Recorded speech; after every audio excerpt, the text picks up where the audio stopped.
వేలాది మంది కూచిపూడి కళాకారుల నృత్య సమ్మేళనంతో వరల్డ్ రికార్డు కొట్టిన బెజవాడ 24 గంటల గడవక ముందే మరో రికార్డుకి వేదికైంది.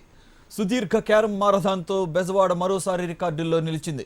16 సంవత్సరాల హుస్నా సమీరా అనే బాలిక అతి చిన్న వయసులోనే ఈ రికార్డు సృష్టించింది.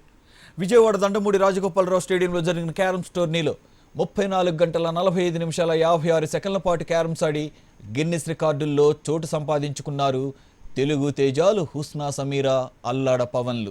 నిన్న ఉదయం 8 గంటలకు ప్రారంభమైన ఈ టోర్నీ ఈరోజు సాయంత్రం 6 గంటల 45 నిమిషాల పాటు సాగింది.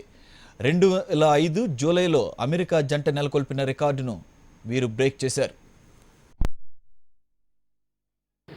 అమెరికాలో ఉన్న రికార్డు 32 గంటల 45 నిమిషాల రికార్డుని ఈరోజు 34 గంటల 45 నిమిషాల 56 సెకండ్లు ఆడి వీళ్ళు ఆ రికార్డును బ్రేక్ చేశారు. ఈ ఇద్దరు పిల్లలు కూడాను ఎన్నో విజయాలు సాధించారు వాళ్ళ ఫీల్డ్లో, కానీ ఒక కొత్త చరిత్ర సృష్టించారు.